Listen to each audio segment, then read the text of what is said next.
Good evening, all. Evening, sir. Good evening. All right. With it being 6:30, I believe we have a quorum. I'd like to get this meeting called to order. And with that, we'll start with the Pledge of Allegiance.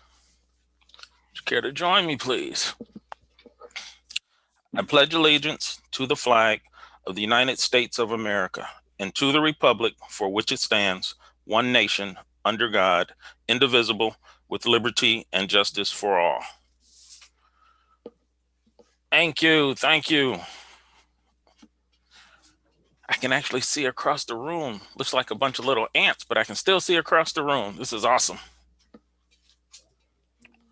All right. I will entertain a motion for the approval of the agenda. Move we approve the agenda as presented. Second. It's been properly moved and seconded. We approve the agenda as presented.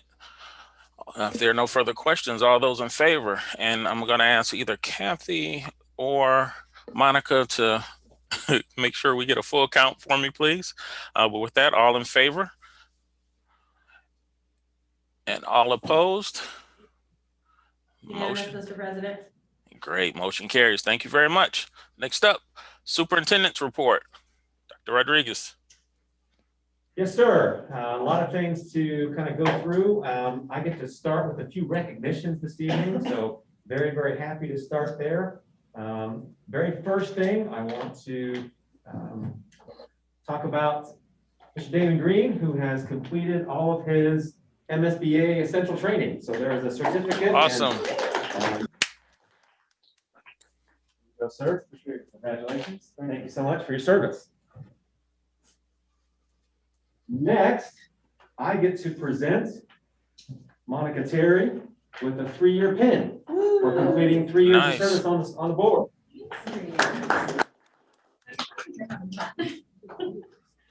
She keeps coming back. Thank you. Thank you very much. And I get to virtually present a pin for 15 years of service to President Leonard Green. So, sir, I believe that you had an item that was dropped off to you that you were instructed not to open, that now you can open. All right, well, I will do that. Thank you. Oh my goodness. 15 Wow. years of service. Thank you so much. Wow. Thank you. I've said it before, I appreciate it very much.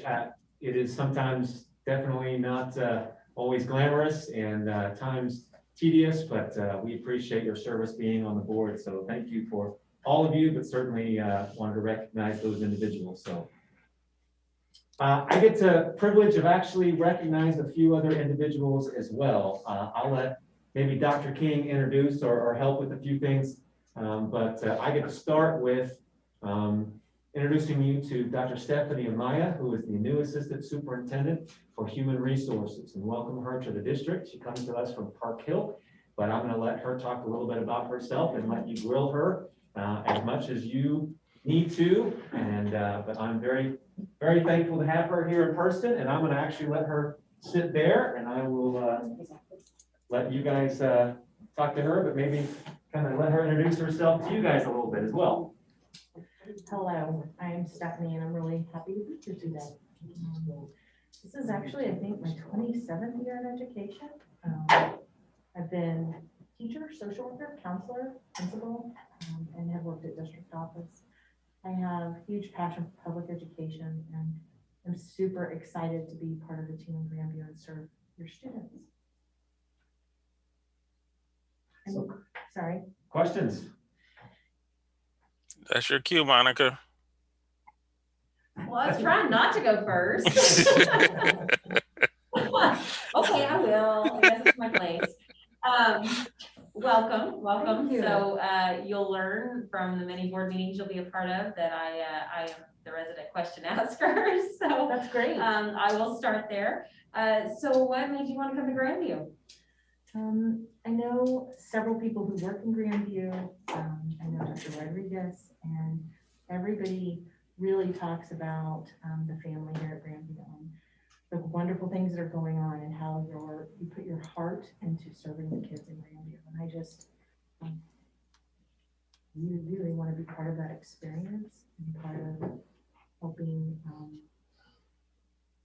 just be present and grow the academic achievement. Fantastic. What are you most excited about? Just the opportunity and the new experience. Just getting to know everybody. I try to spend some time reading about each one of you. And, in a great way. And I think I was so taken back by just how embedded each of you have been into this community and into this district. And that's really telling when you see that. It just validates what I believe about Grandview coming into a leadership role. That all of that excites me, that community and that sense of community that you build from your students all the way up to your leaders. Fantastic. Well, welcome. We're excited to have you. Thank you. I need to project, but I try. The mask is hard for me, just so you know. Okay, It is, yes. I'm trying. Just fine. You have big shoes to fill. I have huge shoes to fill. That's okay. I feel very- We expect a lot of our folks, and since we've gotten the major griller off the stage now, does that mean I can go ask my question, Monica? Yes, all you. All right. Thank you very much. Well, welcome to the district, and to put you on the spot, I would like to ask. So, what is it that you feel you bring to the table that's going to add to what we already have moving forward? I think what I bring to the table is a commitment to build positive relationships. And sometimes that sounds like a Hallmark card, but that really is a core value of who I am. I care about people, and I'm invested in caring for the workforce of the adults who are out there caring for our children. And I think what I bring is just that sense of wanting to be very involved in the climate and culture surrounding your workforce, and how from the moment that they're recruited or onboarded or go into the classroom, I think I bring a lot of experience around that. I have a lot to learn. I also have a really positive attitude, as simple as that sounds. I get really excited about the work I do. So you're going to see me smiling a lot. You're going to see me cheering things on and jumping in and wanting to be part of the work in Grandview. Thank you very much. And again, welcome. Thank you. You know, you're all gonna have to rate me at the end on how I did. They have signs behind. I'm the gonna desk give you a where little, grade them like, up you and know, stuff. 1 to 5, and you're gonna have to, if you're gonna assess me, you're gonna have to then grade me so that I know how I did, okay? I don't think that'll be a problem with this group. Okay. Well, you'll see, I try to stay active on social media, so I've already seen stuff on Twitter, and everything I've seen's been very positive, so I'm excited about that. Yeah. Awesome. I didn't say, I'm married. I have 3 children. They're all adults. I have 4 grandchildren. One of my sons in education is in the military. He's a pilot. And one of mine is a scientist. He works in atmosphere sciences. So they're all over the place. Trying to think, I've been married for a very long time, 35 years. Wow. Every day I'm thankful that he's with me, right? So Your dogs are cats. I have 2 dogs, 2 bulldogs, Bella and Finland, and they are definitely our children. They're wonderful. Awesome. All right. Anyone else? Any other questions? What position did you come from? My title was Director of Educational Programs, Okay. and very nutshell. So I did a lot of the leadership of different programs that were already embedded into our system. So I also was over mental health. I was over lots of different things. The counseling. I was also over online learning. Lots of different things. But I also led professional studies, which is real world learning. I think is in So it was over that, lots of different programming things. Things is not a good word, but that's what it was.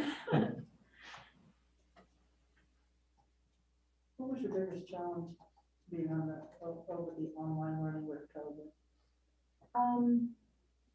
That we had to roll out, you know, what we were rolling out was distance learning, and not being able, you know, having to do it so quickly and not being able to roll out all the professional development that was needing, maybe all the instructional tools that were needed, that we were calling it online, but it really was distance learning. So there's this kind of gap in communication, not only between our families and us, but also our teachers and us. And we really had to work hard, and we're still working through that, to get online learning back on track and what that, you know what I mean, coming next year. So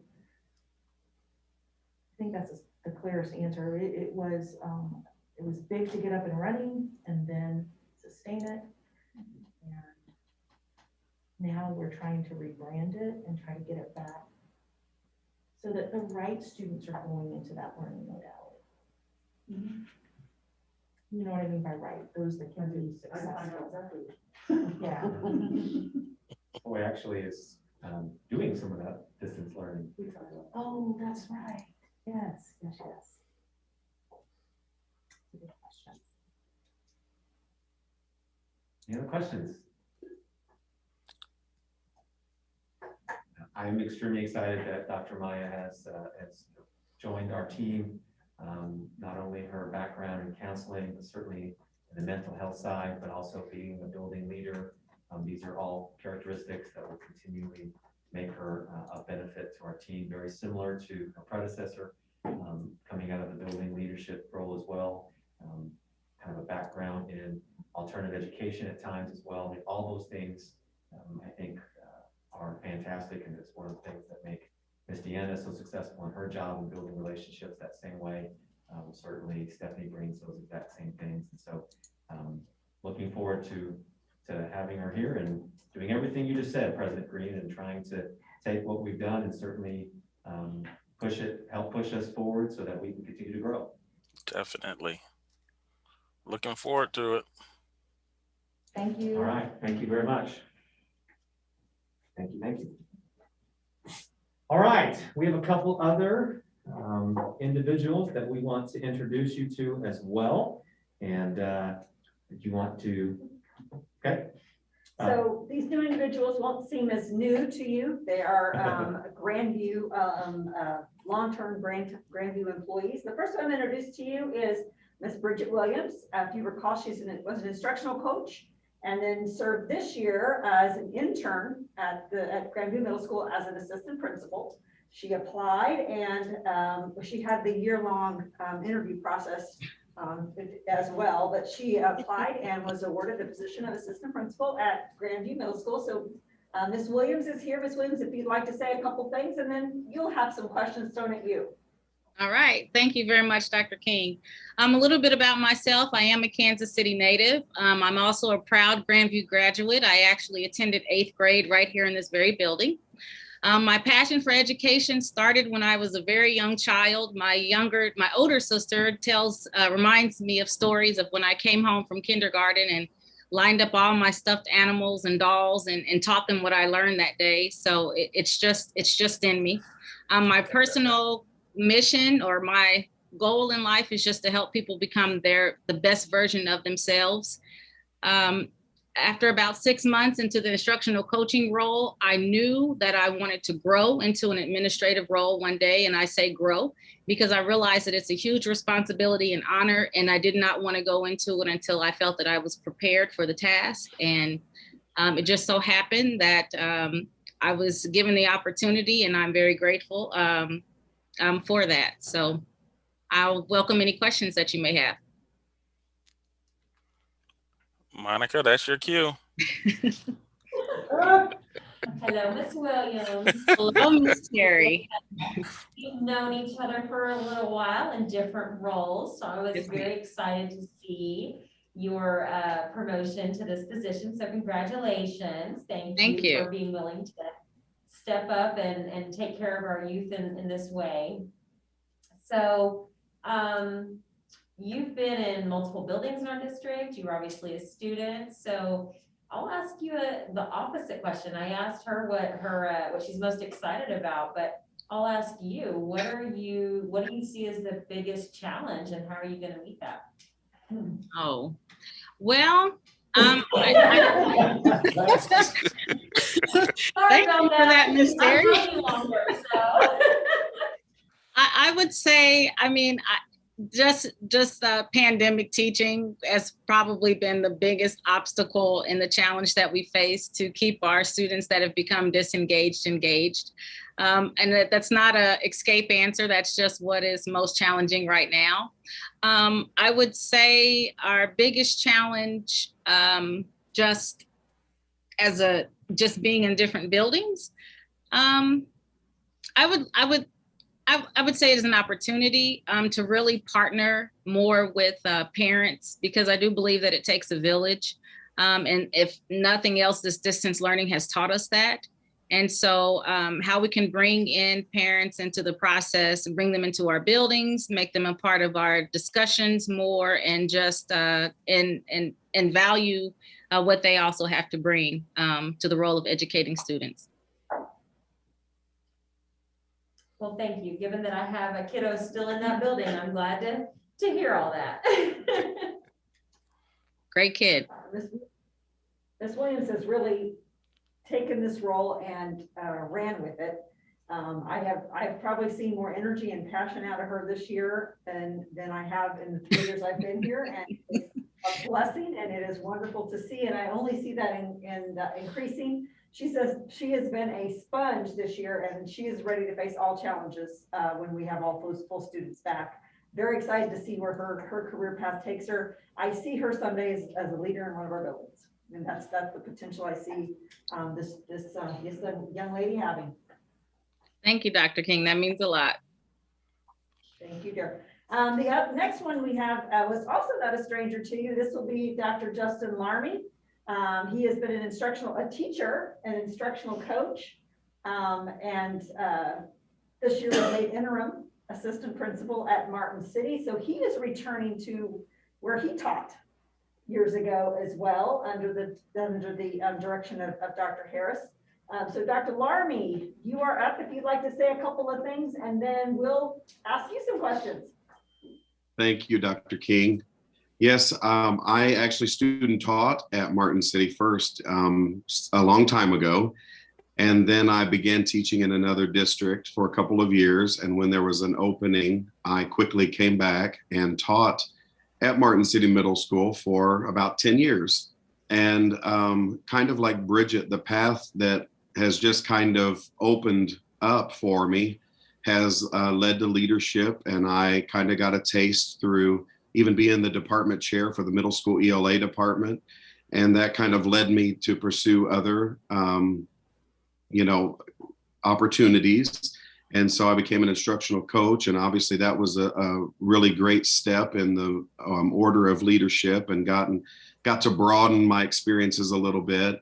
My last year as an instructional coach, I was privileged to go to Belvedere and work under the leadership of Dr. Harris, where I not only got all of the managerial pieces, but I really got a great example of instructional leadership. And so that was just one more nugget that I took in, and was so pleased this year to be able to go back to Martin City, not just to return where I had taught, but to continue learning and growing under the direction of Dr. Harris.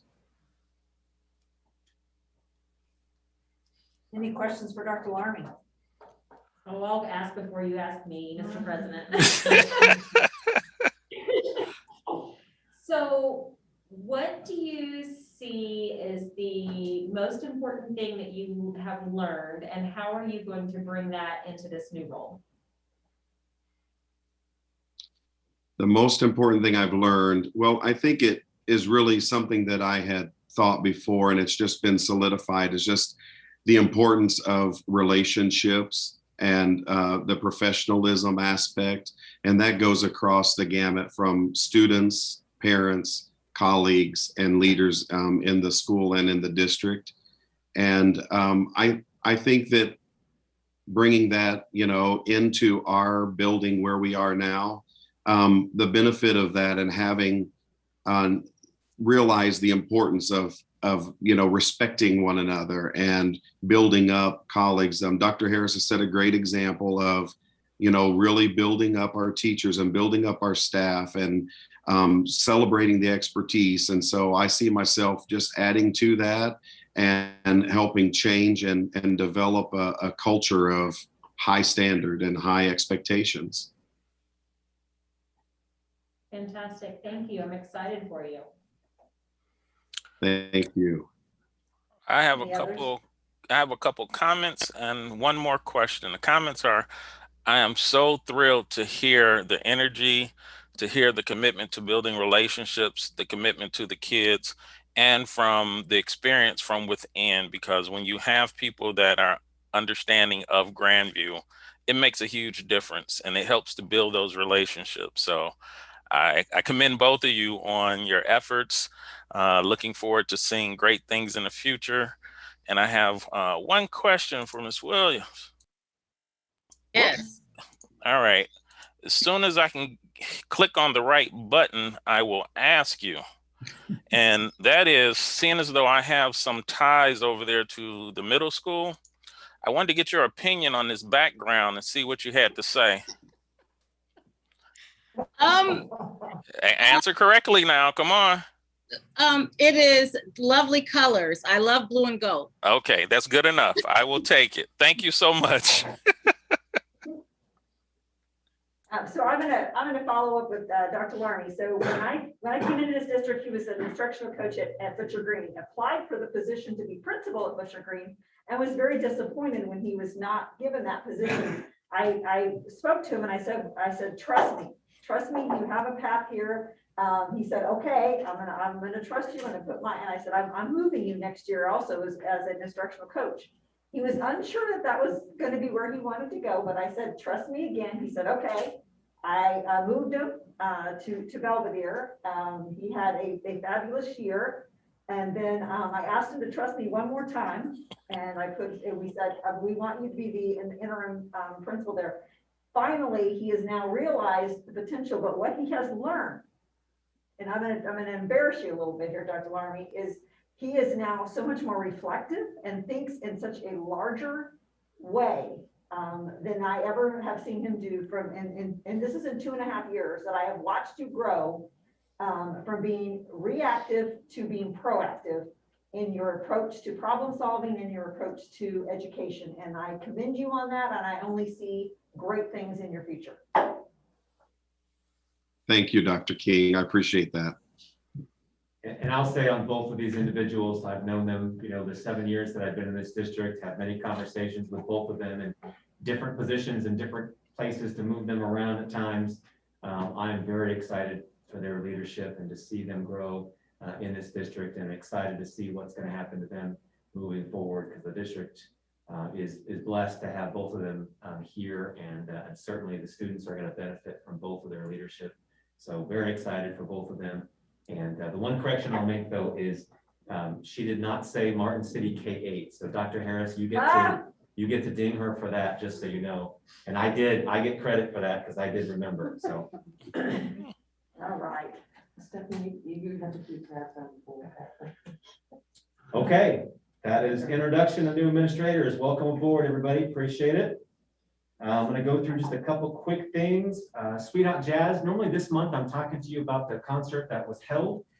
We actually did it a little bit differently this year, and they did record a jazz concert, and they were actually able to stream it. And so it's still out on YouTube, and there's a link. So if you've not been able to watch that, you get to watch it from the comfort of your own home or wherever you are. And once again, was able to enjoy listening to the jazz bands from around. And just glad that our kids are still able to have that opportunity.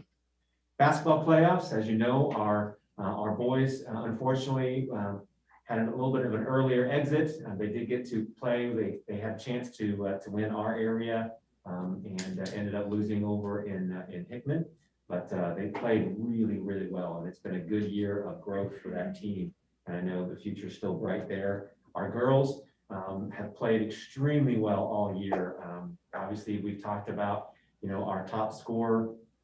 She did set the top score, I think last night, actually, after her first 5 points. I think she actually did. So Sierra Smith was recognized recently as the Hy-Vee Athlete of the Week.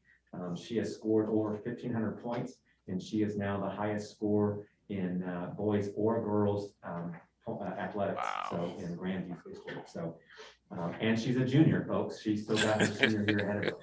This entire girls team comes back. So they did lose last night, but the entire team comes back. And it reminds me of the boys that first year when they went and they lost and then came back the very next year, and that's when they won 2 in a row. So I'm excited for our girls as well to finally be recognized, and they played hard, and they actually really did well last night. But I think it's a good learning opportunity, and they'll be back. I promise you that they'll be back. Kindergarten round, wrestling state qualifiers. We did have 2 wrestlers, I believe it was 2 wrestlers qualified for state. There's a third one that would have actually qualified had it been a normal year, but they were only taking the top few because they were making that event smaller than usual. So we actually would have had 3 that qualified for state, but we still had 2 wrestlers that qualified for state, and that is upcoming as well. Moving on, it's kindergarten roundup. We are going to have a kindergarten roundup. Very exciting. Yes, we are. If you remember last year, I came to you and said I wanted to redo kindergarten roundup. We had always held it traditionally at High Grove rather than at each building site. And I wanted to make it a building site, kind of a family orientated, where they get to come to open house, see where you're going to go to kindergarten, see your classroom, meet your teacher, and then sign up for a screening. So we are planning that again this year. We're going to do it a little differently than we were planning to even do last year. We're going to utilize our Wednesdays in the month of May. We will have all day, and then also probably go into some evening hours where we can schedule kindergarten students and their parents to actually get to come into the building where they will be attending kindergarten, get their screening, and be able to meet the teachers, maybe get to play on the playground a little bit, do something kind of fun to get them jazzed and excited about kindergarten. So more information of that will be coming out. Working with the building administrators now to get that planned. It will be fabulous at each building site. COVID-19 update. Again, we've kept this on the agenda every single month, and I don't see that stopping anytime soon. I kind of use this as an opportunity to just kind of give you an update on where we are. What I can say right now is we do have a vaccination event scheduled for next week on Wednesday, once again through our partnership with Visiting Nurses Association. It will actually be held at Kaufman, their professional development center over by the plaza. And so we've had a lot of our staff, probably about 130, sign up for that event. But a lot of, as you know, the way things have kind of opened up recently, I know a lot of other people are able to get their vaccine at any number of different places. So very excited about that officially with what the governor's announcement was. Educators start on Monday, able to be vaccinated, but with President Biden's announcement, that actually started this week through Walmarts and some other pharmacies. So very excited that that's going to be the possibility now, and our staff are going to be able to be vaccinated if they choose to do so. And certainly those that choose to do so are doing that for themselves to make sure that they can feel confident coming to school every day and continue to do the things that they need to do. I know there's still fear. I know there's still concern. We are planning on bringing more students back. Our goal all year was to have school. We've been fortunate that we were able to have school, that we've not had to stop since we started. I'm disappointed that we weren't able to bring all of our high school kids back, but we have started that process, as I've announced to you several times. More kids are coming, and we'll continue that process. But I've announced to the staff as well that our goal is to have everybody back. You've seen some other school districts begin to bring all their students back, and I mean all by the students that have chosen to be in-person learning. The ones who have chosen virtual, we said, you're welcome to continue that for the rest of the school year. So I'm excited about that possibility, even if it's for the last 3 weeks or 4 weeks of school. I think if we have the possibility of bringing all of our students back, if I can do it 4 days a week, we're going to do it because our kids need to be in school. And that sets the tone for us for the next school year. We know that we need to see their faces, we need to talk to them, we need to do anything that we can to try to meet their needs right now to set us up for success moving forward. So I'm excited about that. Again, I know there's some more concern. I'm gonna continue to talk with staff members and those kind of pieces. We'll do some information to our parents and community. Once we start getting a little bit closer, and I'll do videos and that kind of thing. But that is our overall goal. And I've been talking to our administrators, and certainly they are very in support of that as well. But what I told the staff was we have to get just a little bit further down the road with our vaccines. So this vaccine event will be Wednesday, and then 2 weeks from that Wednesday is the second shot, because that'll be the Pfizer. And so as we get a little bit further down the road, I'm excited about the possibility of bringing more of our students back 4 days a week. With that, we're also just trying to get ourselves in a better position for next year, and trying to do anything that we can to do updates and to really change a lot of the things that we've done in a better way to get more kids engaged. Some of that's going to be summer school and changing the way that we do that. Some of that's going to be the enrollment process for next year and some of those components. So maybe do a preview. We want to talk just briefly about the new website with the enrollment. Yep.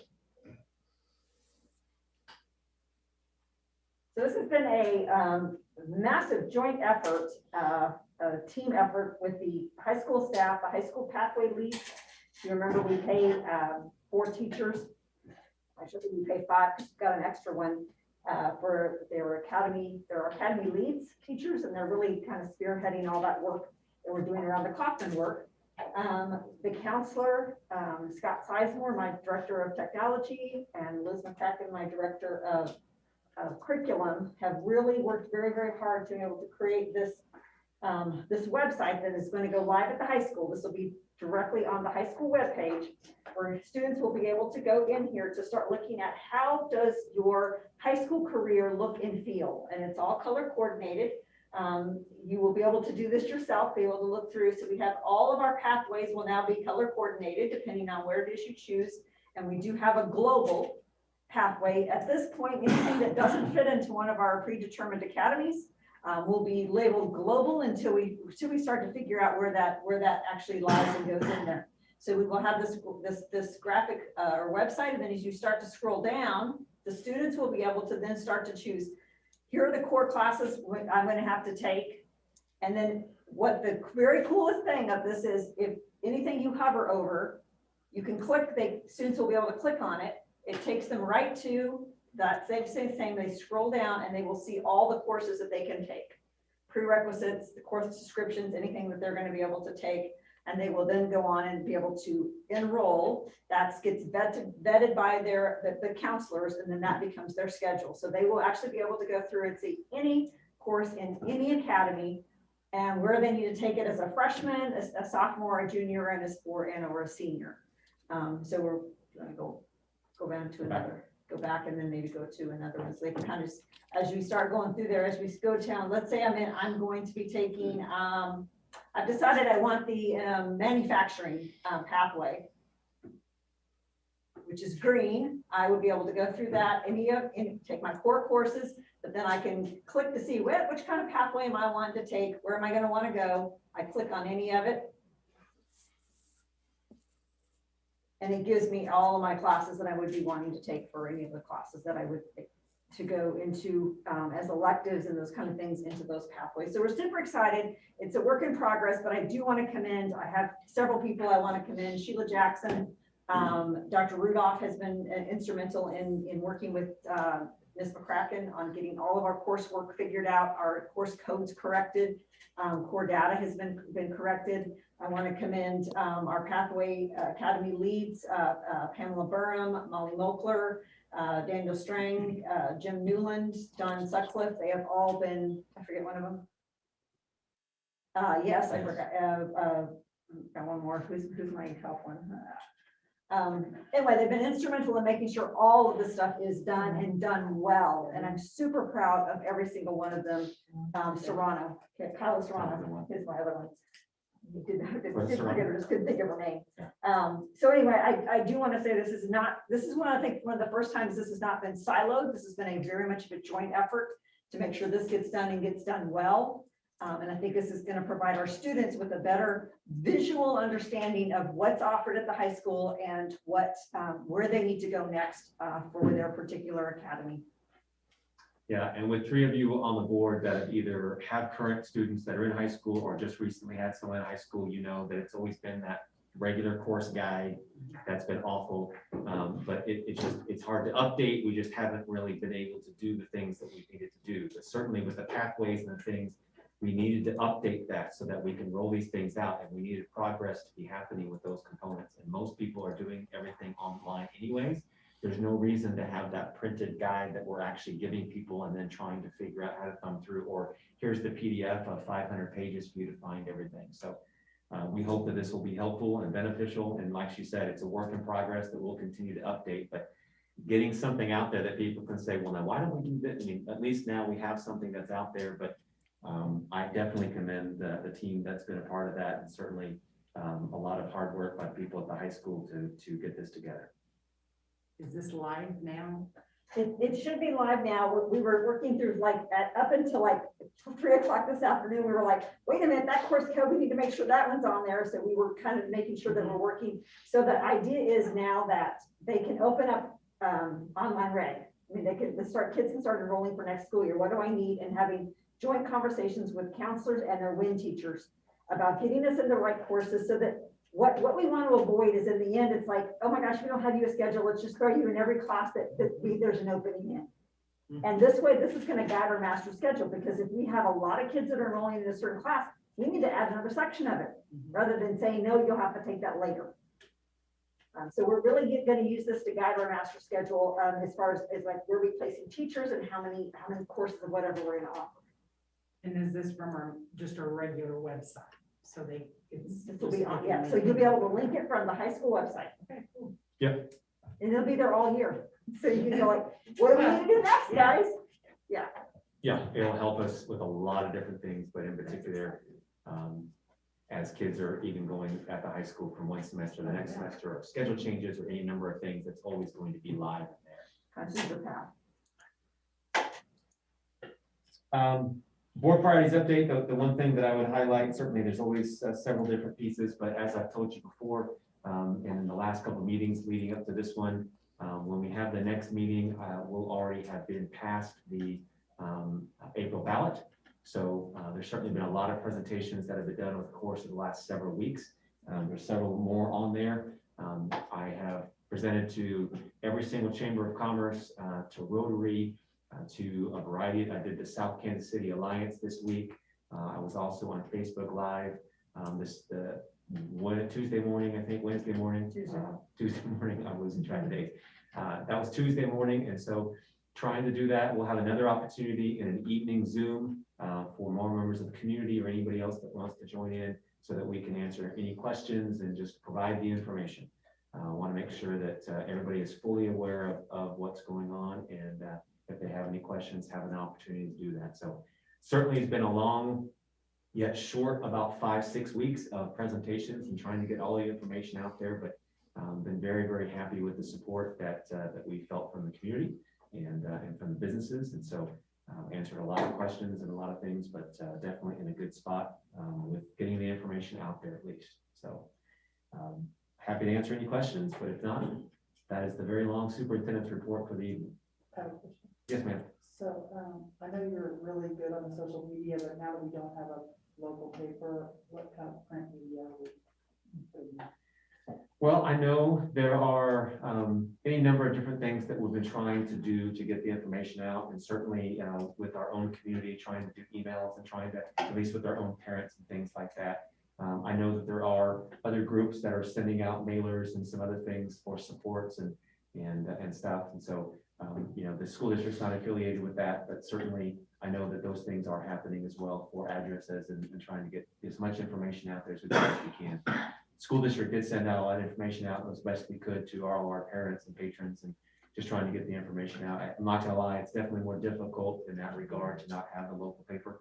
And we've actually lamented that several different times for several different reasons, but certainly trying to get as much as we can out, but there is information going out there. Have you put anything in the Martin City Telegraph? We have, yes, there was actually two different articles. One very recently within the last maybe week, because I had done a couple presentations there. And so also the South Casey Alliance, John Sharp is actually a part of the Martin City Telegraph as well. And so that's part of the reason why I presented to them.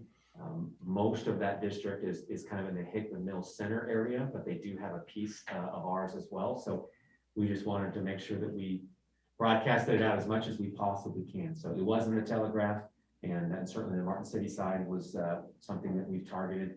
We talked with the Martin City CID, and certainly Vicki, who runs the CID and the South Kansas City Chamber. We presented to both of those groups, and so she's helping a lot to help get the word out to businesses and to anybody else that's requested. Good question. Thank you. Do you know how many have signed up for your March 30th Zoom yet? I don't. I think I know Sheila was looking at that and trying to see how many she was going to go back and kind of see, because we were looking at whether or not we were going to do a regular Zoom or a webinar. I know the Facebook Live, the highest number that I saw was just over 30. And so again, I don't know. I know a couple of you were on that. I know I had a couple of principals that were on it as well. So it's difficult for me to know, but I did get 2 emails from community members after that. So somebody was paying attention and asking me questions. Several on there were asking questions as well. So again, that's that group telling more people and having that conversation with others. So I'm hopeful that that evening one will be well attended as well, just so we can get the information out. There is a group that's doing yard signs, yes. They're at the Chamber of Commerce. Thank you, sir. Anybody's welcome. I was All right. wondering tonight, but they got delivered there today while I was working, so. So that's any other questions? Happy to answer, but that's the report, sir. All right. Thank you very much for all of the good news, information, and looking forward to more. With that, we'll move on to salient dates. There are a couple dates, certainly most notably would be spring break, which is the reason why we are having this meeting a little bit earlier than we normally would. So that is there. Election day, we just discussed April 6th, and then certainly the next meeting on April 15th. Good old tax day. Thank you very much. All right. Next up, Finance Committee report. Good evening. Finance Committee met on Tuesday, March the 9th at 5 p.m. In attendance was myself, Chuck Farnforth, Don Kessinger, Damon Green, and Miss Anne Marie Cook. There were no other guests in attendance. Ms. Cook asked if there were any questions related to tonight's meeting, and there were none. Inspections of warrants. The committee inspected representative warrants. Mr. Green examined all the warrants over 15,000. We all took a hit on working the purchasing card warrants, and Mr. Kissinger examined the expense and reimbursement warrants. Ms. Cook responded to questions. Based on the examination, the Finance Committee recommended the warrants be approved by the Board of Education. The meeting was adjourned at 5:16.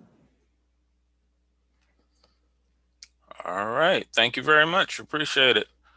Next up, recapitulation of funds. Yeah, a few updates for you this evening, a few comments probably as well. Ms. Cook? Yeah, the financials that you have in your packet are through the month of February. On the revenue side, we are down a little over $600,000 from where we were this time last year. Some of it's the timing of funds, but certainly a lot of it is attributable to the reduction in state aid. Good news on that front. The last week, I think I'm following after you. Recently, the governor did announce that they are releasing some funds that had been withheld. And then they later confirmed that those were funds associated with the foundation formula. So they have assured us that by the end of June, we should be fully funded for where we're supposed to be this year. So I believe the word I used at Finance Committee was cautiously optimistic. I think they have every intention of doing it. They're extremely conservative. And I think if there's any chance they weren't going to do it, they wouldn't have said that. But I'll tell you it's a definite when the money's in our piggy bank. So as far as taxes, we're doing really well. We've received almost $22 million in current taxes to date. It's over 97% of our budget, where last year we were only at 92% of our budget at this time. So extremely pleased about that. On the expenditure side, we're down quite a bit from this time last year, predominantly in food service and just some of our general operations. Payroll, we always target on payroll, as that is 80% of our budget. And we are at 57.5%, which is right on target with where we would want to be. And so at this point, at the end of February anyway, we were at a surplus for the year of 7.77 million. However, as we know, when we talk about every year, unfortunately, our expenditures will significantly outpace our revenues of the remainder of the year. And I would anticipate that we'll be bringing a revised 3-year forecast and budget amendment to you at the next meeting to kind of bring you up to speed with where we are on some things. And we did get some assessed valuation information, but we'll talk about that because you have to set your non-binding estimated tax levy tonight later in the agenda.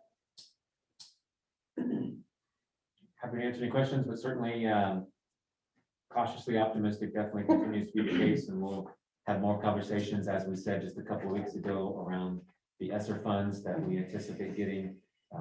We still anticipate getting those around May, so we may know a little bit more information at next board meeting.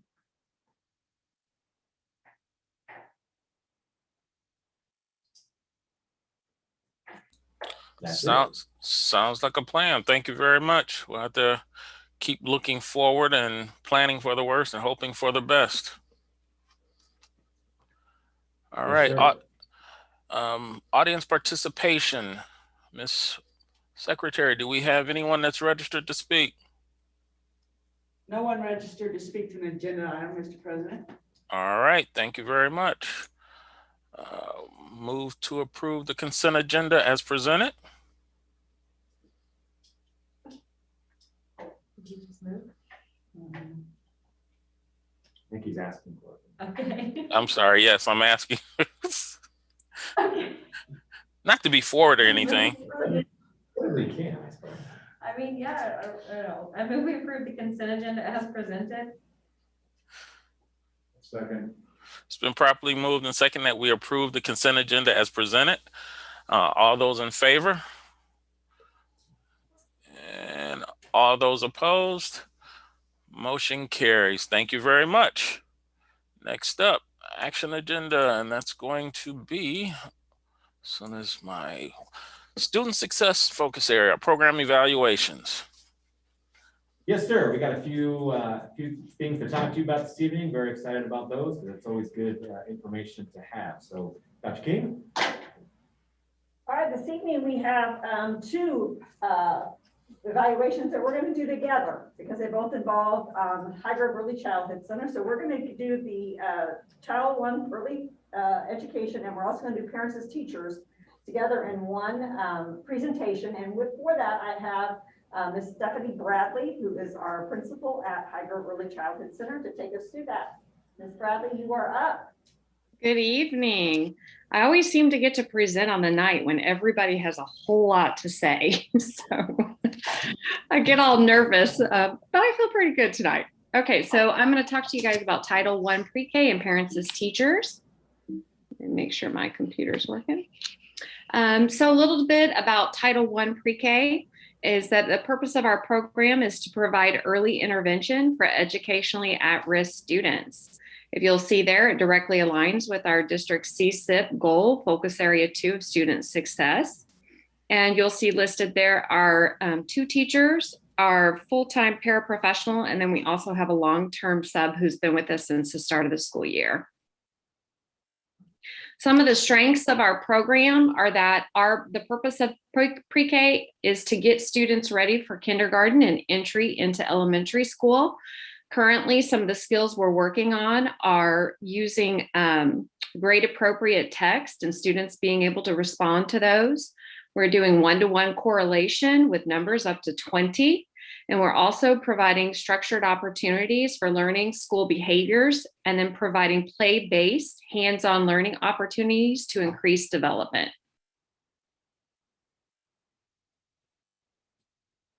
Oh, hold on, guys. I'm super sorry. Well, I could go over some of the conclusions. Oh, no, strengths. Okay, conclusions. Please forgive me. So some of the conclusions right now is that we are working in our school improvement plan to continue to increase family involvement. This year, the struggle has been with COVID. How do we include families? And through the Title I relationship, we have a parent committee that also meets with our Head Start program. And that parent committee has been very vocal this year in providing us with suggestions and ideas to include them in the future, as well as some virtual learning this year. Our home visits have continued this year. Once we did the home visits with delivering gifts to all of our families in conjunction with the Grandview Police Department, as the rest of our home visits have been virtual, which this year we've had 100% of our families participate in those home visits due to the convenience of the virtual learning. Currently, when we rate our students, we rate our students twice a year with our DRDP measures. It is our conclusions that next year we would do that 3 times a year so that we would have the same measure points as our other programs do. And that way we would be able to compare the effectiveness across programs for the learning of our students. Here you'll see some of our beauties and some of our learners. We have Destiny in her traditional dress on Community Day. And we have students creating puzzles as well as doing that interactive social emotional play that we talked about earlier. That is our Title I program. Next, I'll tell you just a little bit about parents as teachers. The purpose of this goal is to provide information about child development for parents with children's ages prenatal to 5 and administer developmental screenings for children 3 months to 5 years. This is for early detection of possible developmental delays. We are very deep into this process. Last night, we were there until 7 o'clock screening families. And this year has been very successful. We've had over 99 families show up, and we've only had 3 parents not show up to their assigned appointments. So the parent educators are working very hard because we normally have about 15 people involved in that process. And this year it has just been the 6 of them, plus a few of us helping to support with check-ins and that sort of thing. So they're working very hard. So spread some love to them a little bit. One of the things I'd like to share with you that we have done this year with our parent educators is through this pandemic, we have still been able to support our families and still continue visits almost as much as we had last year. One of the stories I'd like to share with you, though, is I asked the parent educators to share some of their success stories with me. And one of them really hit my heart, is that one of our parent educators has a mom whose daughter was in the PICU on a respirator for over 4 weeks. And this young lady reached out to her parent educator for help and support through that time. And over 4 weeks of phone conversations, helping to help her through that trying time. When she returned home with her child after 4 weeks, they were able to slide right back into home visits and do those virtual visits. And then our parent educator was even able to help that parent with some rent assistance as well as some utility assistance because she had lost 4 weeks worth of wages. And so that is just one of the great success stories that our parent educators are doing for our families in our communities. These are a few of the comments. We survey our families every year, and just a couple of the comments from our parents who participate in Parents as Teachers.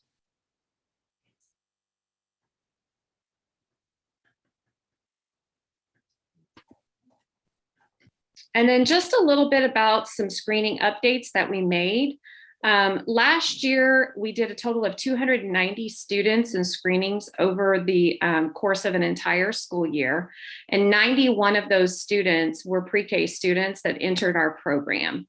So far this year alone, we have screened 81 students and 99 have been scheduled for the month of March. which puts us well over our number. All of these students that are being screened are either early Head Start, or Title I pre-K students, as well as our early childhood special education. So all of those babies will be coming to us if we can recruit them into our program.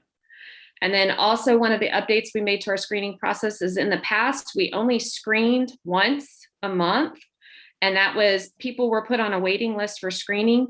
Currently, if a family reaches out to us, my expectation is within 1 week, they're screened.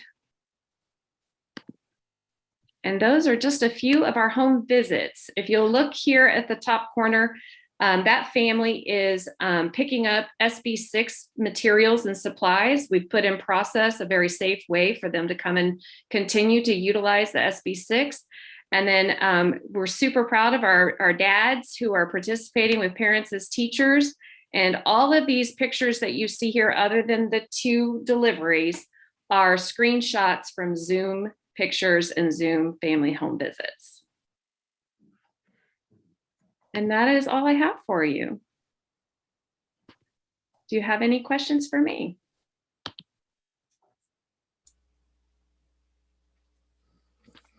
I feel like this is an obvious question, but you know, what's been the biggest challenge and how have you overcome it this year?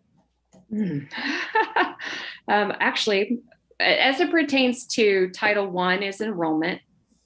And I will tell you that what we have done is the screening process was one of the ways that we overcame it by making sure that we were screening families weekly instead of making them wait, because then they're going to go to a different program because they've had to wait.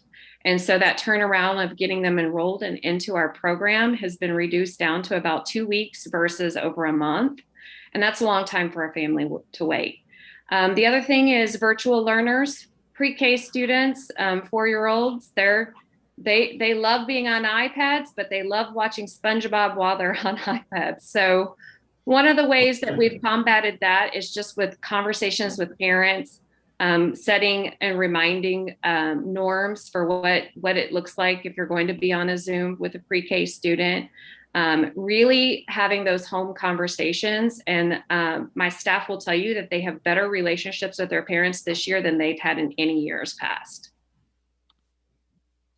That's fantastic. Thank you. Thank you.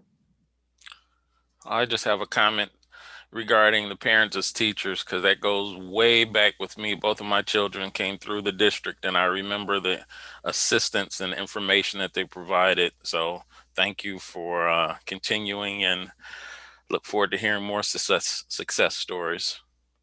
Thank you, sir. Thank you, Ms. Bradley. Thank you very much. I hope you guys have a beautiful night. Thank you so much. We shall. Definitely.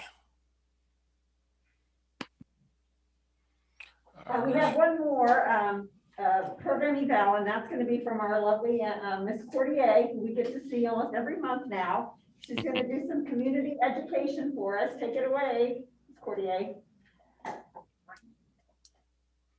You're muted.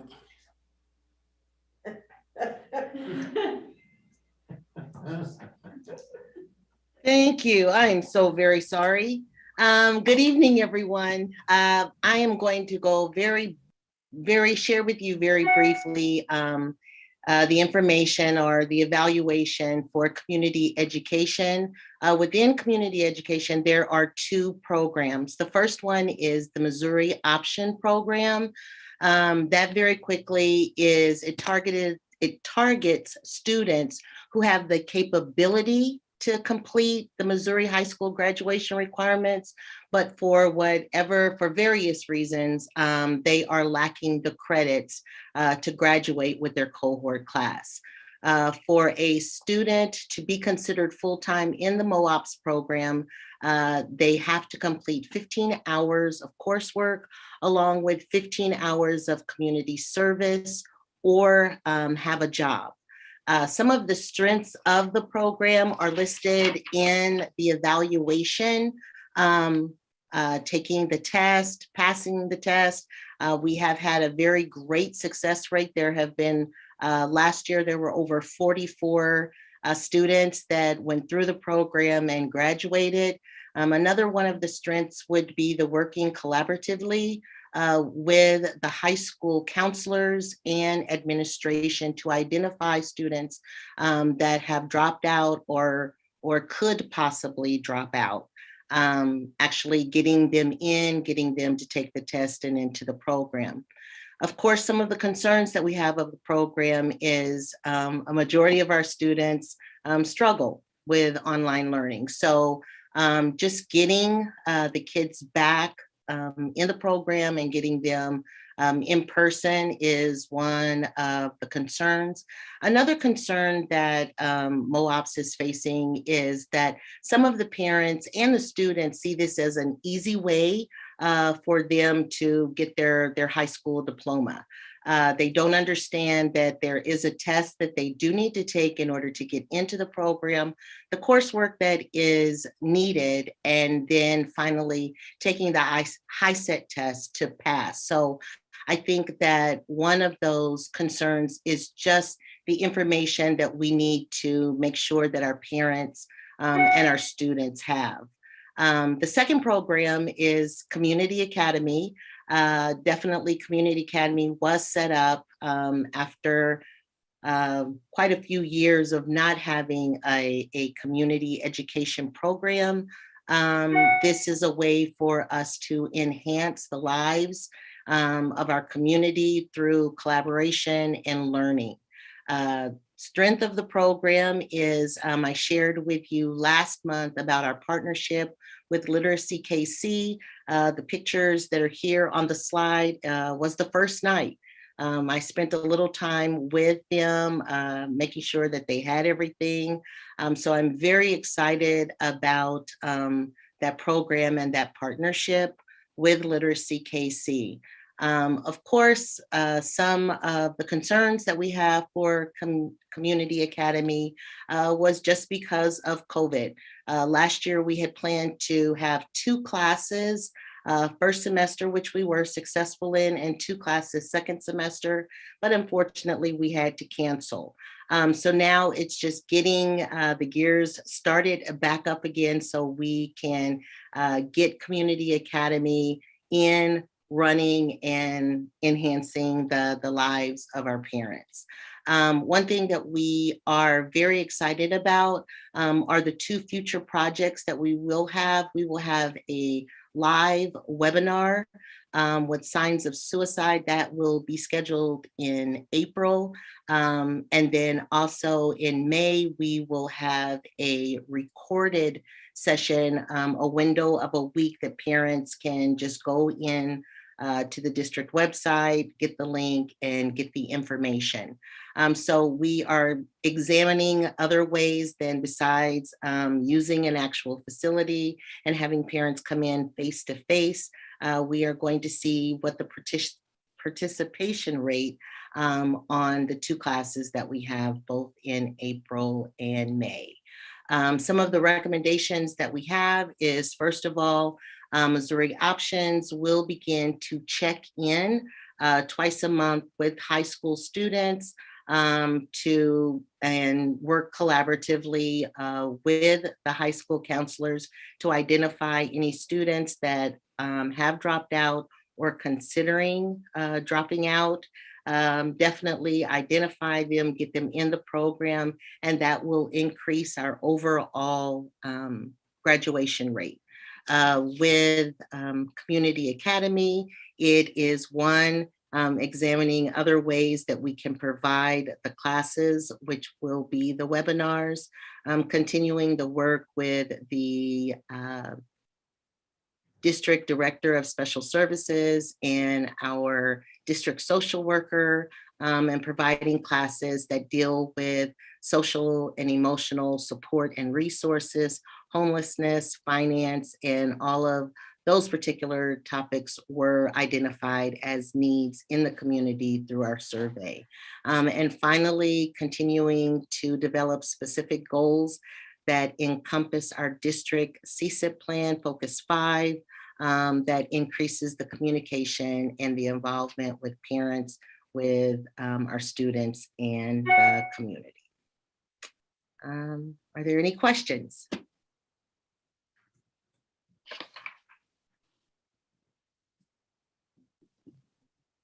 How many people did you say are in Missouri options right now? I'm sorry. I'm sorry, Ms. Terry, I couldn't hear you. I'm sorry, I was kind of looking down. How many people are enrolled in Missouri options right now and how's that going? Currently, there are 36 that were enrolled for the semester. 5 graduated in January. And so right now we're at about 36. Our highest total has been 44. So we are continuing to work to identify those students. Right now we're at about 36 students. And what's the method of identification for those that need to kind of start to move into this program? Well, there is a lot of work. Ms. Robertson is in contact with the counselors. So it is actually looking at those students that are seniors or that are at least a year behind their cohort, looking to see if there is a way that one, they can pass the TABE test, and then getting that support, getting them in the program, working with them with their coursework, and then finally doing or taking the high set. So right now the identification is depending upon heavily with the high school administration and the counselors to identify those kids. And I know that Ms. Robertson is communicating with the counselors quite a bit. This past Tuesday, I was on a Zoom meeting with all of the district counselors, and Mr. Stone and Ms. Robertson were discussing before the meeting actually started that one of the kids that he had suggested did really well on the TABE test and would be joining the program. Perfect, thank you.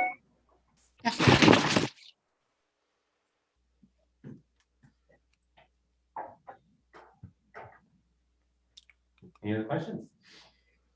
I would just have a comment. I know a young lady that was in the Missouri options or may still technically be in it. And she was one I was pretty concerned that he graduated. And if it was up to just her, she probably wouldn't have. But she was encouraged to do the Missouri options, and I should be on track to be able to give her a diploma. So thank you for doing that, because it's a great program. It is, and we've actually had a lot of participation. We've always had a lot of participation, but it seems like that's increased even more over the course of the last couple of years. And I see that happening, especially over this next year, still continuing to be that. So we've talked about opening up additional slots and just trying to find that opportunity to make sure that if students want to be in that program, that they're able to do that. And they do a great job of continuing to move students along and then letting them finish. So. And as you know, we include them in graduation ceremonies and any number of things. And so it's exciting when they're able to really complete, because they absolutely feel this sense of accomplishment when they had felt no sense of accomplishment many times leading up to it. So it's always a really exciting thing. I'm actually looking forward to they always did a graduation ceremony, and we obviously haven't done that in over a year now. And it was one of our most favorite things to do, was to go over to CARE. And actually, they had a smaller graduation ceremony just for those kids, and talking to the kids and talking to their parents. It's just always amazing to hear their stories and things. So looking forward to doing that again. And interestingly, they are one of the first ones that requested to come back in person. They were begging to come back in person, at least for part of the time, just to get that one-on-one, face-to-face. So we were able to grant them that request, and they have taken advantage of it. Yes, they have. Awesome. We'll move on to the next piece of that agenda item, and C&I update. We try to keep this on the agenda just to kind of continually move along, keeping the board informed of kind of where we are and what's happening. So we'll do that exact same thing today. So Dr. King. Sure, so it had been just a few short weeks since I updated you last, but I do recall when the building principals were presenting their school improvement plans and their 30, 60, 90-day plans, you had asked, you'd requested, can we get some follow-up? Can we find out what's going on with those and how that's being addressed and looked at? So what I'm going to do today is just give you a quick update of what happened this past week with the 30, 60, 90-day plans. As you recall, we have gone to looking at Dr. Parrott, Dr. Fudge's 5 disruptions of poverty. That's one of the books that we are looking at. Well, the 5th disruption is the courage and the will to take action. So understanding that in order for us to get to where we need to go, we have to do the hard work and have the hard conversations and critically assess ourselves. So we took the opportunity to bring all the building principals together with their 30, 60, 90-day plans put on big posters. And we started critically looking at truly what is being done and can it be measured, and can it be measured in a way that is going to then show us that it is causing growth and change to happen. So I just want to go through just a couple little things that the power of disruption. This is one of my favorite quotes, and this comes from the book, from Bill and Kathleen's book.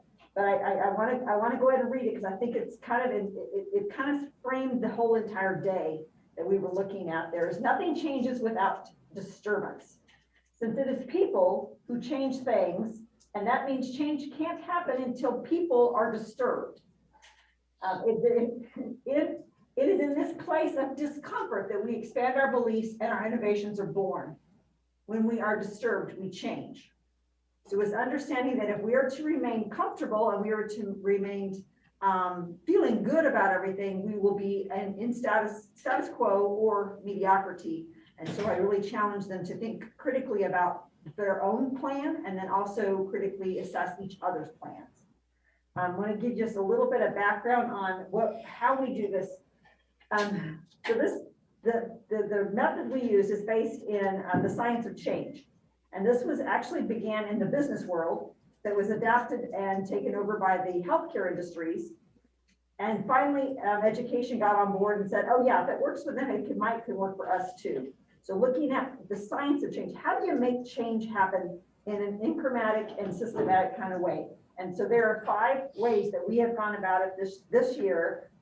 With our brainstorming activity, we did a fishbone discussion, driver diagram, and then we developed our 30, 60, 90-day plan. And then finally, we went into what we did on this past week with the logic model of understanding how do our inputs affect our outputs and then actually our outcomes. And are we measuring what we think we're measuring and getting out what we think we're measuring? So I'm going to give you a real brief idea of what we did here with you guys. Everybody knows what brainstorming is, so I'm going to skip that one. Sorry. The fishbone diagram is something that is critical and very important to what it is we were trying to do. It's a tool to assess in working through a problem. It's identifying a problem of practice. And until we identify what the problem of practice is, we are flailing. We're just trying to figure out what might be the cause of low achievement, or might be the cause of not having great relationships, or might be the cause of not identifying with our community in a more authentic way. So we really went through every building principal had to do this fishbone diagram. This one was basically, we took, our example was, we have low reading achievement. What possibly could be the reasons why we have low achievement rate? And so we started brainstorming and then coming up with, some people said the kids were apathetic. We took every answer. Kids are apathetic. Why are kids apathetic? What was going on? And we tried to go back 3 whys. Why? It's kind of like your 2-year-old kid that keeps asking, well, why? And we push that. Instead of landing on what we think the first answer might be, we critically think and push it a little bit harder. Once we were able to come up with this fishbone diagram, we went to the driver diagram. And this driver diagram is what focused us on creating our 30, 60, 90-day plans. And the driver diagram is just a visual representation of how we take the practice of problem and we make it into a practice of improvement.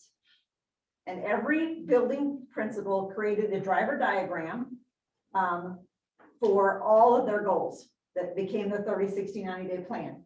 So in other words, we want the practice of problem here is we want to increase the proficiency of students who are reading at grade level.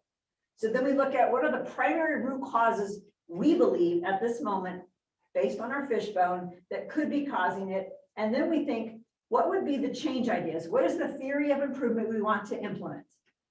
Now, we don't know if they're going to be right. We don't know if they're going to be the right thing, but it's a place to start. It's a place to go. I need to identify what I think might be the problem, and I work on it. And if not, I go back and I look at, that wasn't the correct one. I need to reevaluate and look back. The idea of this theory is it is ever changing. I try something, it didn't work. I don't commit myself to continuing it for the entire year. I go back and I go, back to the drawing board. Let's take a look again. That may not be the correct practice of problem, or might not be the correct change theory. So once they created this, they went into their CSIPs, which is what you saw. This became, and you saw their driver diagrams within that, but then they had to create their 30, 60, 90-day plan. And then they went back and looked at their driver diagram again. Did we identify the right problem? Did we identify the right change theory that needed to happen?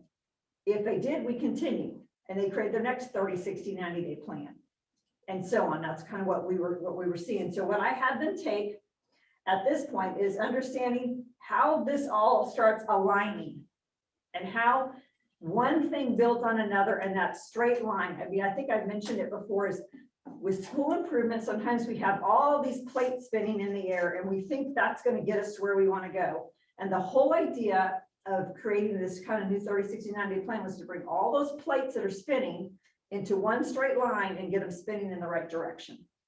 And so that's the whole plan of this, is if it's spinning in the right direction and one gets out of whack, I can quickly bring it back into alignment if I know my plan. If I don't know my plan, I'm either going to drop the plates or they're going to spin out of control and I'm never going to get anywhere. So that's the whole idea, is it keeps going back to 30, 60, 90-day plan, goes back to the driver diagram, goes back to the fishbone, and I start over again. And that cycle continues every 30, 60, 90 days. So what I had them do, this was in the room, their driver diagrams were up. They had to go through and they had to critically look at each other's and their own. And those sticky notes are critical questions they asked each other based on what it is you're doing, what they're seeing. Move on that. Then we looked at a logic model. So we're 2/3 of the year away. Done. We're starting into our last 30, 60, 90-day plans. You have 55 days of school left. And that includes Wednesdays when we don't have students. So what are you going to do? How are you going to make what you planned reality? So they had to look at what were their inputs, which was their what they created on their 30, 60, 90-day plan. What were the activities they actually accomplished? Not what they hoped to accomplish, what they actually accomplished. What were the outputs from that? What were the outcomes? Sometimes we didn't even have outcomes yet.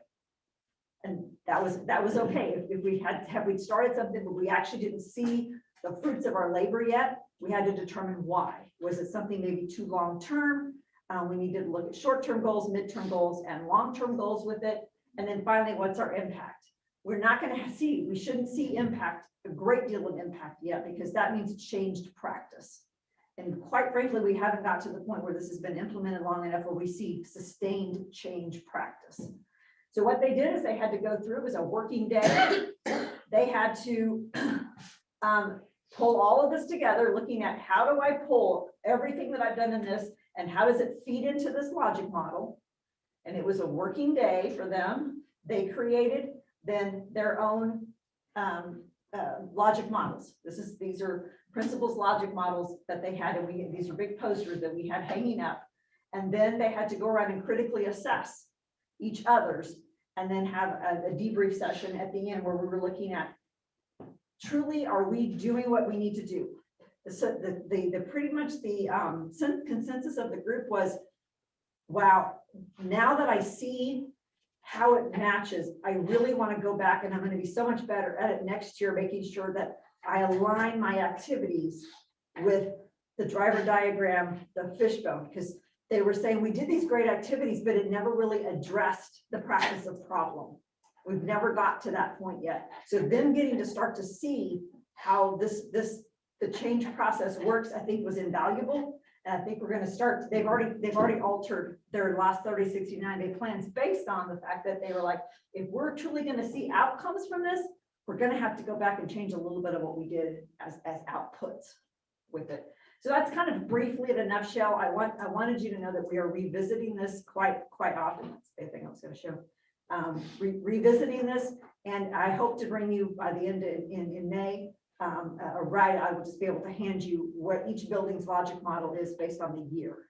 So you will be able to look at a nutshell, what are the activities they did and what were do they see any impact yet? And if not, why? And what their plan is for fixing that next year. So I took a little longer to explain that because I thought it was important to see that the work that they're doing is hard, and they had to ask some hard questions, but they did it in such a collegial way, in a professional way, that they were able to critically challenge each other and go back to that fifth disruption of having the courage to take action and willing to put themselves out there. That's a little bit of update from CNI right now. Any questions? I love it. No question, just comment. I think that's what they asked, to dive a little deeper and answer all the questions about what's been going on the last couple of months. It's really exciting when you see the aha kind of moments, especially when they created a plan that they realized maybe it wasn't the right plan all along, or they didn't accomplish any of the things that they thought they were going to accomplish. And there were several principals that were like, I know now, I thought this was going to lead to this. None of these things that I put on here were ever going to lead to that, but I didn't know that then, but now I do. And so that process of continually going through and updating as they get more familiar with that and get more confident with it is going to continue to make a difference. But it's really exciting when they're able to push and challenge each other as well, because sometimes our own work, we don't see it. We're missing gaps. But when you have all these other peers walking around and they're making comments, they can sometimes see it from a different lens. So it's really exciting to be in the room and see that happening. And I was fortunate to be able to come in and be a fly on the wall a little bit during their meetings. It was really fun. You disrupted. Well, I did a little bit of that too. I think I was talking in the back of the room and I got in trouble. I'm looking forward to seeing the results. Thank you. That is it for that portion, sir. All right. Thank you very much. Appreciate the information and again, the energy and seeing the things that are coming. Next up, workforce excellence area. No items submitted, sir. All right. We will continue. Somebody. Sorry, I have to do a point of order. Sure. Can you hear me? Yes, I can. We did not make a motion on the program evaluation. Oh, you are correct. Thank you. So we will back up for a moment and entertain a motion on the program evaluations. I move that we approve the Title I Early Childhood Parents, Teachers, and Community Education Program evaluations as presented. Second. It's been properly moved and second that we approve the Title I Early Childhood Parents, Teachers, and Community Education Program evaluations as printed. If there's no further discussion, all those in favor? All opposed? And I believe I saw hands enough, so motion carries. Thank you very much. President. Now we will continue on to resource stewardship and organizational efficiency focus area, estimated tax levies. Yes, every single year we need to do this. So certainly a lot of information there. Ms. Cook? Yeah, we have to send estimated non-binding tax levy rates to the county by April 8th, or we receive a significant penalty. This is you recall that Jackson County reassesses in the odd numbered years. So this is a reassessment year for the county. We recently received our preliminary assessed valuation for this year, which is included as the first attachment. At this point, they have only done the real property. The personal property has not been updated at this point, so that should go up. But even without that, you will see that we had a just shy of an 8% increase in assessed valuation, which is fabulous. However, we know that as you go through the calculations, because the Hancock Amendment, we can only recognize the CPI, which is 1.4%. So the forms are attached. As you work through the calculations, it would generate a tax rate of 4.0450 for $100 of assessed valuation. Again, this is just an estimated non-binding rate. We'll actually set the rate in September once we get final figures. So that's what we are recommending for the operating levy. And as you know, our debt service levy was at $1.05 for last year, even though the ceiling was calculated a little higher.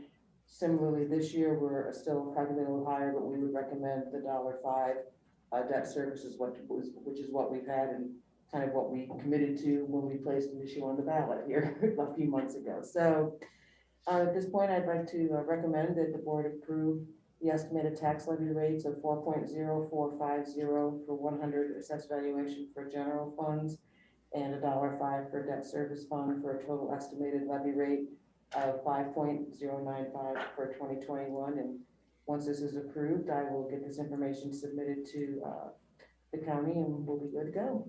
Happy to respond to any questions. Thank you for that information. And are there any questions, concerns? And if not, we will entertain a motion.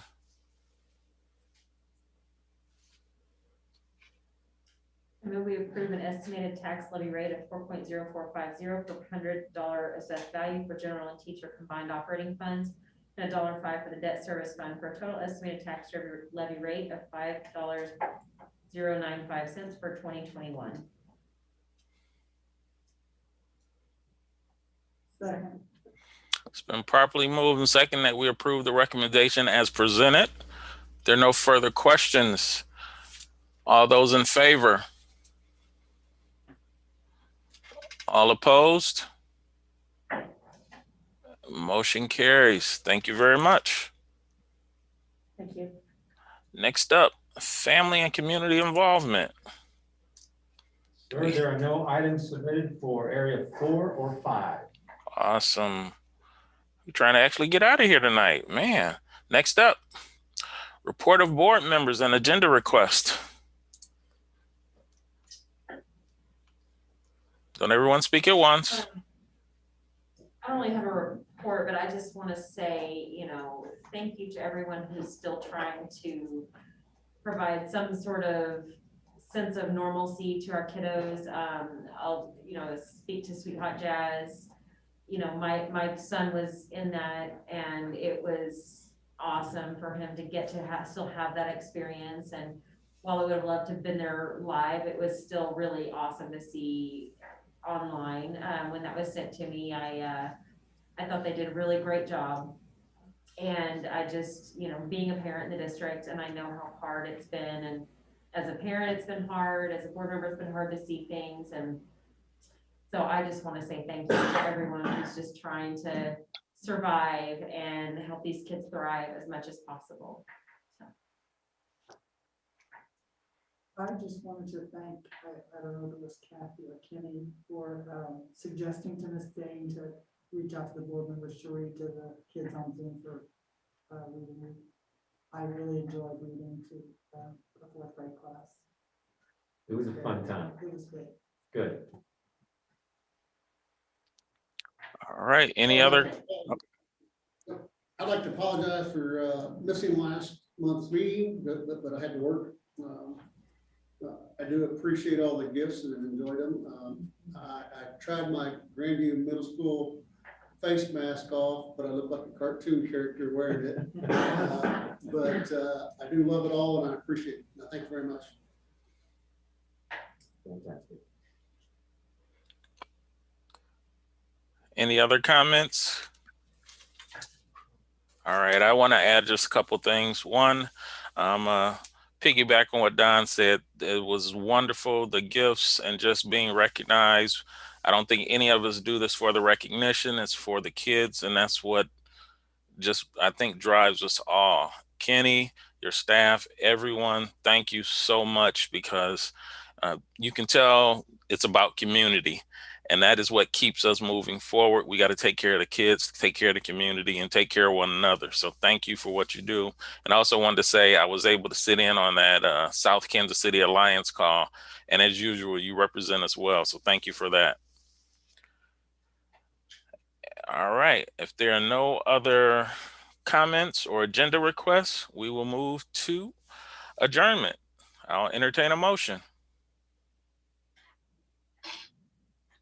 I move that we adjourn. Second. It's been properly moved and second that we adjourn.